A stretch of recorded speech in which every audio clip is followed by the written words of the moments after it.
Bueno, buenos días, aquí estamos en el estudio número 20 de Primera Pedro, en estos versículos del capítulo 3, del 13 al 17, y vamos a ver los valores contra un mundo hostil. En Primera Pedro 3, 13 al 17 nos dice así: y a ustedes, ¿quién les va a hacer daño si se esfuerzan por hacer el bien? Dichosos si sufren por causa de la justicia. No teman lo que ellos temen, ni se dejen asustar. Más bien honren en su corazón a Cristo como Señor. Estén siempre preparados para responder a todo lo que les pida razón de la esperanza que hay en ustedes, pero háganlo con gentileza y respeto, manteniendo la conciencia limpia, para que en los que hablan mal de la buena conducta de ustedes en Cristo se avergüencen de sus calumnias. Si es la voluntad de Dios, es preferible sufrir por hacer el bien que por hacer el mal. Cristianos en un mundo hostil. Hoy en día hay una creciente hostilidad hacia el cristianismo bíblico en toda la cultura occidental. Pero también pasó con Israel cuando se apartó de Dios y de sus mandamientos. El profeta Jeremías proclamó: hay muerte en la ciudad. Y hoy está pasando lo mismo. Hoy hay muerte en la ciudad porque los humanistas han dado muerte al conocimiento de Dios que se revela en la Biblia y por medio de Cristo. Las tristes consecuencias de la muerte de los valores y del significado, ¿cuáles son? Degeneración y depravación. Hoy rigen los antivalores con absolutos arbitrarios que llenen ese vacío. Pedro escribe a creyentes que viven en una generación hostil e impía, dominada por antivalores como las nuestras. Le va a dar 5 principios con los que los creyentes deben equiparse para defenderse en un mundo incrédulo y opositor. Estos 5 principios con los que los creyentes deben equiparse son estos: pasión por la bondad, la tenemos en el versículo 13, disposición a sufrir por lo bueno y lo malo, devoción a Cristo, preparación para defender la fe y una buena conciencia. Vamos a ver el principio número 1, pasión por la bondad. ¿Y a ustedes quién le va a hacer daño si se esfuerzan por hacer el bien? ¿A qué se refiere con hacer el bien? Es una vida caracterizada por, y tenemos aquí muchas citas para entender lo que se refiere a hacer el bien. Es una rectitud de corazón. Es abundar en buenas obras, usando aún el dinero propio. No se cansa de obrar bien, hace bien a todos y mayormente a los hermanos. Obra no para salvarse, sino para mostrar que es un verdadero hijo de Dios. Una vida que honra y agrada al Señor y actúa correctamente. No paga a otros mal por mal, no devuelve mal como vimos en la semana anterior, sino que sigue lo bueno con todos. Son dadivosos, generosos con lo propio, hacen buenas obras. O sea, está hablando de la bondad, habla de generosidad, de actuar abiertamente, de ayudar a los demás. Es hospedador, santo, sobrio, justo. Domina sus impulsos. Una persona que es dueña de sus impulsos, que tiene dominio propio. Una persona que actúa con bondad es una persona que ayuda a los demás y hace bien a otros. Una persona que tiene pasión por la bondad es una persona que no cede a las tentaciones que lo llevan por el mal camino. Da el bien y no cambia, no es una persona cambiante. Un estilo de vida así refrena la mano incluso de los enemigos más acérrimos del Evangelio. En Romanos 12:2 12, 20, 21 nos va a decir: así que si tu enemigo tuviere hambre, dale de comer; si tuviere sed, dale de beber, pues haciendo esto, ascuas de fuego amontonarás sobre su cabeza. No seas vencido de lo malo, sino vence con el bien el mal. Esto que lo vimos la semana pasada. ¿Y a ustedes quién le va a hacer daño si ustedes se esfuerzan por hacer el bien? Hacer el bien entonces es celo por lo bueno, cumplir con ese requisito del cristiano, o sea, ser irreprochable, vivir una vida ejemplar. O sea, esto es el objetivo de todo creyente genuino. Una forma de vida que se aleja de las atracciones impías del mundo, que pone límite al mal, como vimos la semana anterior. Entonces, en Tito 2:13 nos dice que aguardamos esta esperanza de la venida de nuestro gran Dios y Salvador Jesucristo. Ese Salvador dice que se entregó por nosotros para rescatarnos de toda maldad y purificar para sí un pueblo elegido dedicado a hacer el bien. O sea, el Señor se entregó por nosotros para que podamos cortar con la maldad, para purificarnos y que este pueblo, que es el pueblo de Dios, la iglesia, los cristianos, estén dedicados a hacer el bien, celoso de buenas obras, dice en la Reina Valera. Pero el Señor vino a purificarnos para que podamos ser celosos de hacer el bien, para que podamos tener esta pasión por la bondad. El segundo principio es una disposición a sufrir. Y esto es una actitud que debemos tener, una disposición a sufrir, ya sea por lo bueno o por lo malo. Y nos va a decir en el 14, mas si alguna cosa padecéis por causa de la justicia, bienaventurados sois. Por tanto, no os amedrentéis por temor de ellos, ni os conturbéis.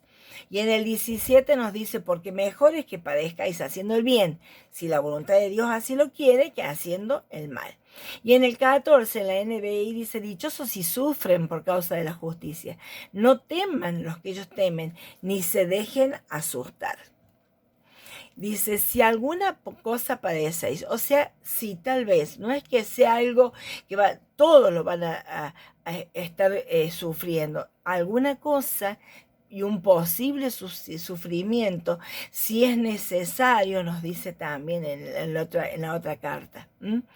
Entonces, esta palabra padecer es paschoite, un posible sufrimiento, no es seguro. O sea, Cristo hizo el bien y tuvo que sufrir. Jesús de Nazaret, nos dice en Hechos 10:38, anduvo haciendo el bien y sanando. Y sin embargo, él tuvo que sufrir, dar su vida en la cruz, fue despreciado. Y el Señor nos va a decir, miren, si a mí, el Maestro y Señor, me han hecho estas cosas, ¿cuánto más a ustedes? Si en el árbol verde hacen estas cosas, entonces tenemos que saber que el creyente tiene que sufrir en este mundo, pero sabemos que el Señor va a estar con nosotros, fortaleciéndonos. Bienaventurado es esta palabra makarioi, que es bendecido, pero está resaltando el privilegio y el honor de ser bendecido. Es la misma palabra bendita que se utiliza para María cuando dice bendita, porque tienes un favor divinamente concedido, bendita entre las mujeres, le dice Elizabeth, y ahora dice, me van a decir bienaventurado, pero es esta palabra bendecida porque has recibido un favor que Dios te ha concedido. O sea, si tenemos que sufrir, vamos a ser bendecidos porque es un favor otorgado divinamente, y sufrir actuando correctamente es una gran bendición. En Mateo, la bienaventuranza, tenemos bienaventurados los que padecen persecución por causa de la justicia, porque de ellos es el reino de los cielos. Bienaventurados sois cuando por mi causa os vituperen y os persigan y digan toda clase de mal contra vosotros mintiendo. Gozaos y alegraos porque vuestro galardón es grande en los cielos. Gozaos y alegraos porque vuestro galardón es grande en los cielos, porque así persiguieron a los profetas que fueron antes de vosotros. Por tanto, dice, no os amedrentéis por temor de ellos, ni os conturbéis. No teman lo que ellos temen, no se dejen asustar, no se dejen intimidar por incrédulos que los persiguen, no teman su propio temor, conturbáis, no tiemblen, no se conmuevan. En su disposición a sufrir, los creyentes deben enfrentar con valor todas las circunstancias, con valor, con confianza, con seguridad, porque nuestra vida pertenece al Señor. Y dice, porque mejor es que padezcáis haciendo el bien, si la voluntad de Dios así lo quiere, que haciendo el mal. O sea, hay dos posibilidades con relación al sufrimiento.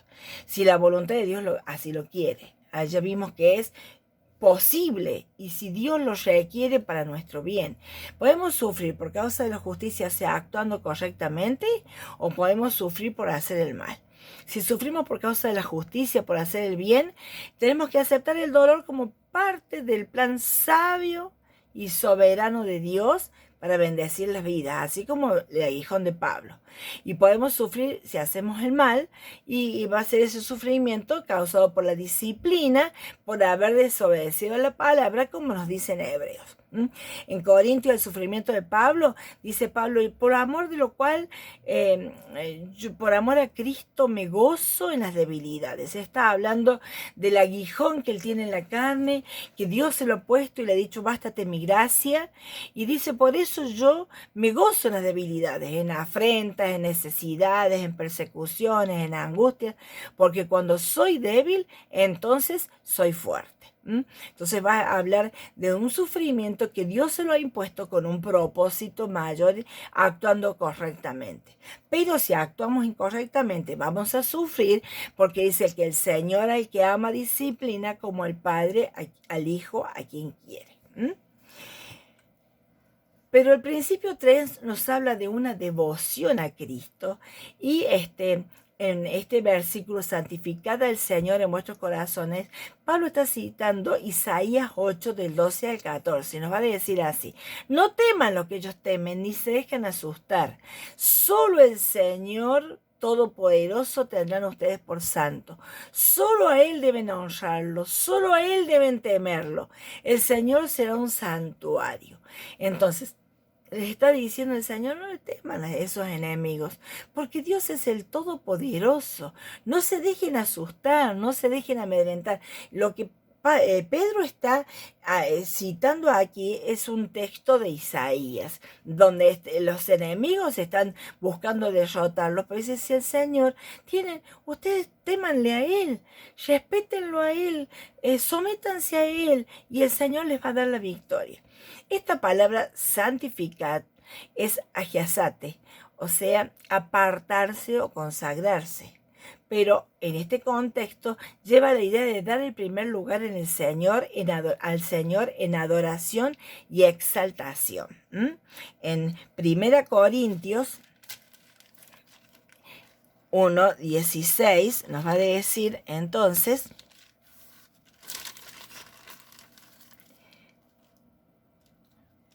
en Colosenses 1:16, acá está.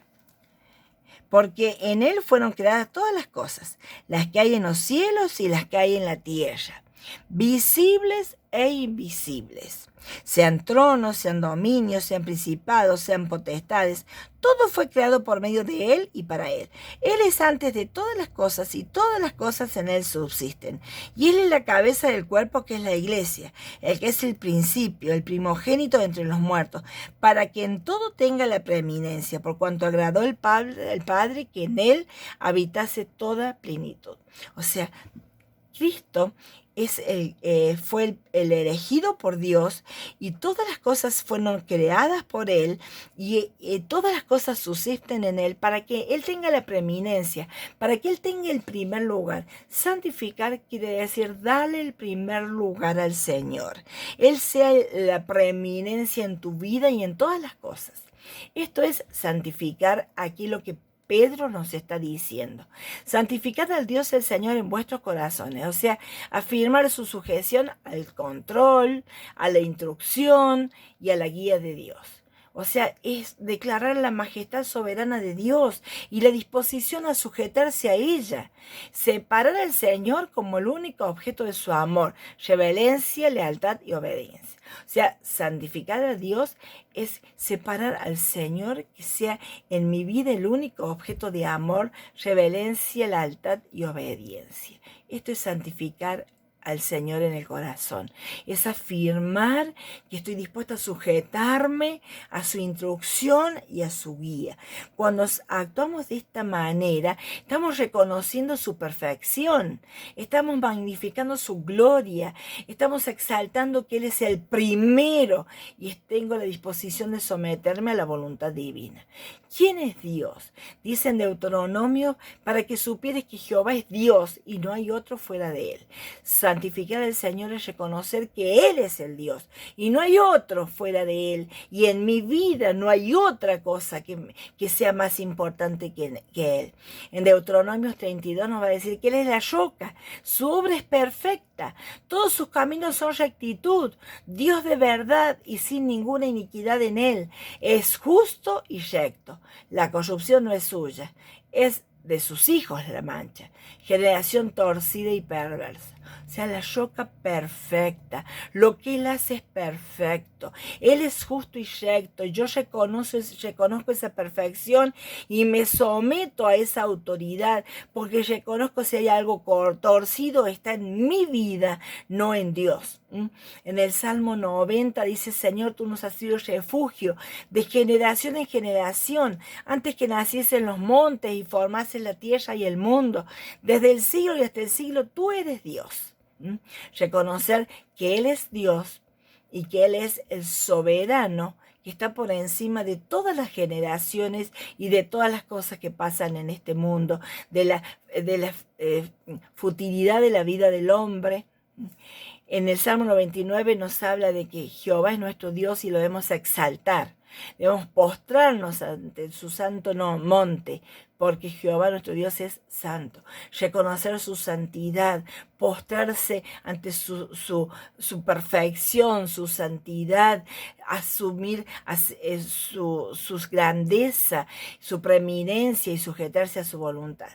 Ahora este reconocimiento es algo que se sucede en el corazón. Yo voy a santificar a Dios en mi corazón. No es estarle diciendo a todo el mundo, ay sí, el Señor es santo y de la boca para afuera. Es algo interno. Yo en mi corazón pongo a Dios primero. Esto es santificar a Dios. Reconocer la perfección de Dios, pero en el corazón. Honrar a Cristo como Señor no es algo externo. Sucede en el corazón de los verdaderos adoradores, aunque tengan que enfrentar sus sufrimiento injusto. Dice el Señor que Él es espíritu y los adoradores le deben adorar en espíritu y en verdad. Y esos adoradores el Padre busca que le adoren. Qué hermoso es adorar al Señor, y adorar es esto, reconocer quién es Dios, inclinarse ante Él, pero darle el primer lugar en todo, que Él tenga la preeminencia en mi vida, que Él sea lo primero y lo más grande en mi vida. Esto es santificar a Dios en mi corazón. Pero este sometimiento y confianza en los propósitos perfectos del Señor soberano. Esto produce valor, audacia y fortaleza para triunfar en medio de las situaciones más adversas.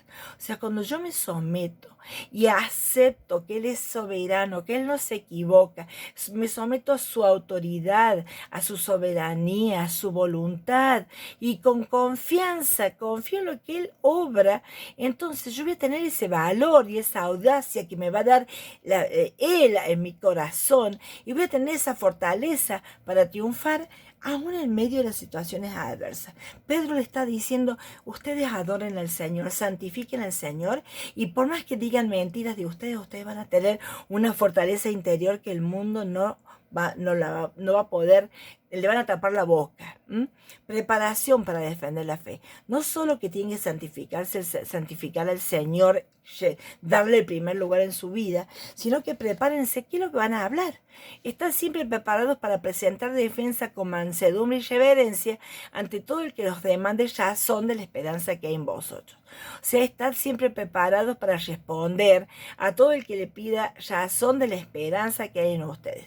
Esta palabra de defensa es la palabra apología. Una defensa formal ante un tribunal judicial, pero Pedro también la va a usar de manera informal, como una habilidad para responder a quienes cuestionan su fe. Pablo va a decir, en mi primera defensa nadie estuvo a mi lado. Defensa es esta apología, o sea, prepara tu mente, llena tu corazón y tu mente de textos para poder defender. Tienes que afirmarte en la fe, afirmarte en la doctrina, llenar la mente de las doctrinas para poder defender lo que tenemos. Siempre preparado, es una preparación constante y una prontitud para responder, ya sea ante un tribunal formal o informal. O sea, para todo el que te demande razón. O sea, razón es esta palabra logos, mensaje. Razón, ¿por qué haces esto? ¿Por qué vivís o crees de esta manera? ¿Por qué vas a este lugar? Y debemos estar preparados en el momento que alguien lo demande. En el momento, en el presente. No decir, bueno, ya te voy a contar, después no. Para dar palabras correctas, en respuestas a las preguntas que nos hacen acerca del Evangelio. Debemos estar preparados, debemos llenar nuestra mente, aprender textos de memoria para poder defender el por qué hacemos lo que hacemos. Esto es una preparación para defender la fe. La esperanza que hay en vosotros. El Evangelio se lo identifica como la esperanza de los creyentes. Esperanza es el sinónimo de la fe cristiana, porque el motivo por el cual que las personas creen y aceptan a Jesucristo como Señor y Salvador es el anhelo que tienen por la gloria eterna y por escapar del castigo del infierno. En Efesios 1:18 dice que el Señor les alumbre, Pablo está orando, ¿no? Que le alumbre los ojos del entendimiento para que sepan cuál es la esperanza a la que los ha llamado y cuál es la riqueza de la gloria de su herencia en los santos. Pablo está pidiendo que Dios les alumbre el entendimiento para que entiendan el valor de esta esperanza y esta riqueza que tenemos al tener esta herencia con los santos. Este es el sinónimo de la fe cristiana y debemos tener palabras para expresar y defender y contar de esta esperanza que tenemos. La esperanza es el foco de cualquier explicación razonable que los creyentes deberían poder brindar con relación a la salvación. O sea, el foco es la esperanza. Yo tengo esperanza y esto es confío en el Señor porque Él me da una esperanza segura, una esperanza futura, una esperanza de gloria. La defensa de esta esperanza debe ser firme y contundente, pero al mismo tiempo con mansedumbre y reverencia. Estar preparado para presentar defensa con mansedumbre y reverencia, o sea, firme y contundente. No, y sí, porque si estamos dudando no vamos a poder convencer ni mostrar una seguridad en esperanza que tenemos. Esta palabra mansedumbre me dice con humildad. O sea, no ser déspota, no discutir, el Evangelio no se discute. Es seguir la verdad en amor, expresar la verdad con amor, expresar la verdad con mansedumbre, con humildad.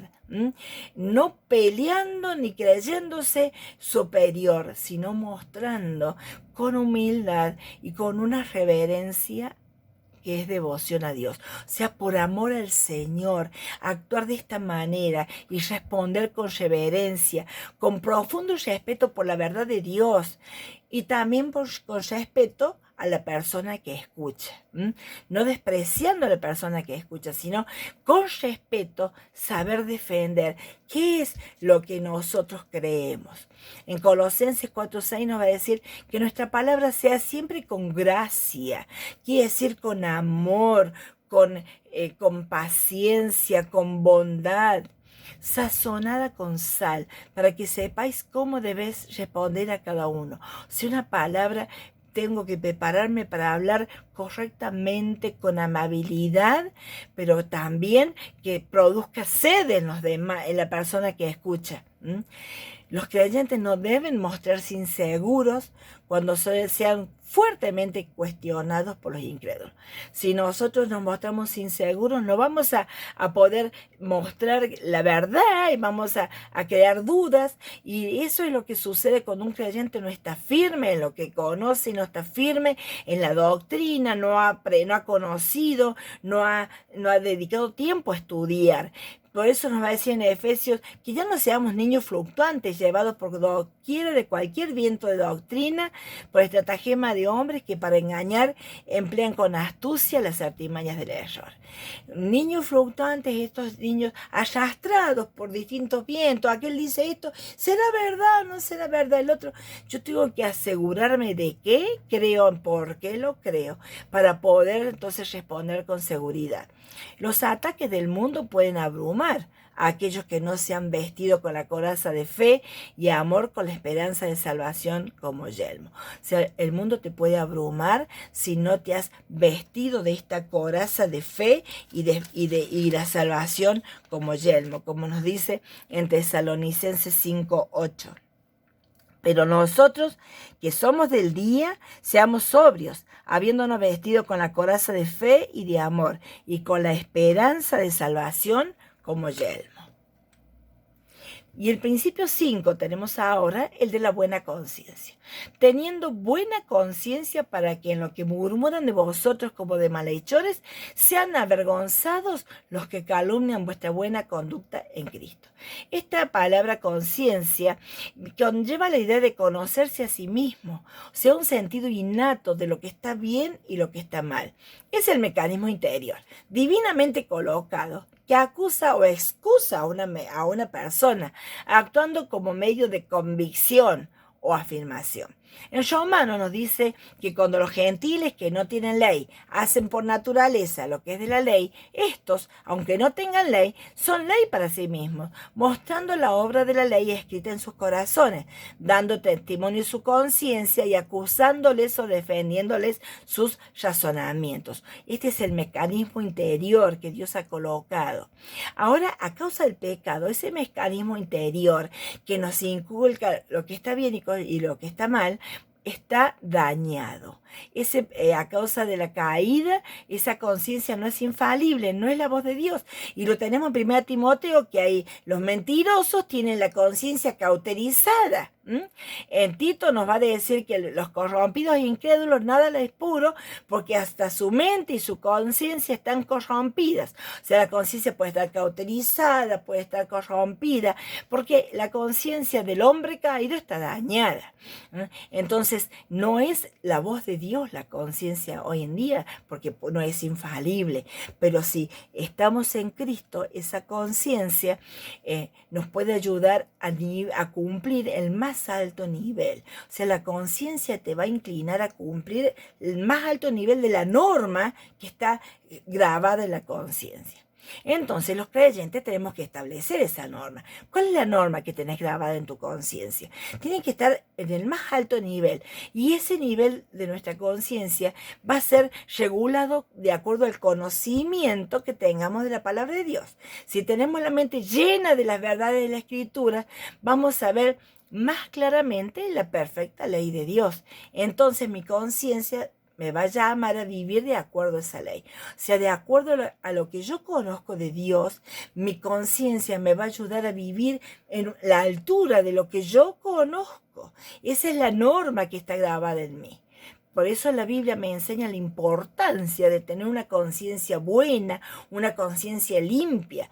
Y le va a decir que el propósito de este mandamiento es el amor nacido de un corazón limpio y de buena conciencia y de fe no fingida.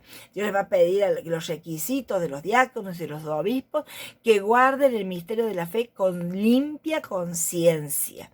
Y después nos va a decir el autor de Hebreos que oren por ellos, pues confiamos que tenemos buena conciencia, deseando conducirnos bien en todo. Entonces, esta buena conciencia ha sido limpiada en el creyente. En Hebreos 9:14 nos dice: ¿cuánto más la sangre de Cristo, el cual mediante el Espíritu Eterno se ofreció a sí mismo sin mancha a Dios, limpiará vuestras conciencias de obras muertas para que sirváis al Dios vivo? O sea, la sangre de Cristo no solamente limpia nuestros pecados, sino que limpia nuestra mente y limpia nuestra conciencia de aquellas cosas que el pecado dañó, y una conciencia que se puede haber deformado en poder discernir lo bueno y lo malo. La sangre de Cristo, la obra de Cristo, en la regeneración va a limpiar nuestra conciencia. O sea, la conciencia fue limpiada por Dios en la salvación de toda la acumulación de culpa, de vergüenza y de menosprecio propio. Por eso los creyentes tienen purificados sus corazones de mala conciencia. Los creyentes tienen purificados los corazones de esta mala conciencia. Y nos va a decir en Hebreos capítulo 10, dice: acerquémonos con corazón sincero, en plena certidumbre de fe, purificados los corazones de mala conciencia y lavados los cuerpos con agua pura. O sea, la conciencia ha sido purificada por la obra de Cristo y tenemos ese camino abierto a la presencia de Dios por la obra del Señor Jesucristo. Una conciencia limpia ya no acusa por los pecados del pasado, porque esos pecados ya están perdonados por la sangre de Cristo. Y el perdón de pecados son según las riquezas de su gracia. Tenemos buena conciencia. Los creyentes deben guardar la pureza de su conciencia, ganando la batalla por la santidad en su interior. Y va a decir Pablo, esta conciencia hay que mantenerla. Una conciencia tranquila da libertad a los creyentes cuando enfrentan hostilidad y crítica del mundo. En cambio, una conciencia impura no puede estar tranquila. David estuvo intranquilo y le remordió la conciencia cuando hizo un censo, que era algo que Dios no lo permitía. Entonces, por más que murmuren, por más que calumnien, ese lenguaje abusivo, insultante, si tengo una conciencia pura, tranquila, puedo soportar y desviar todo el lenguaje abusivo y maltrato pecaminoso que el mundo le arroje, ya que con las vidas piadosas van a demostrar que todas esas críticas son falsas. La adversidad es una realidad. Sufrir es un privilegio espiritual para el creyente, entendiendo que los que aman a Dios, todas las cosas les ayudan a bien. Los sufrimientos son parte del plan de Dios para ellos. Son provechosos porque dan paso a la gloria. Esto lo dice Thomas Watson. Que el Señor les bendiga. Gracias, Señor, por tu palabra.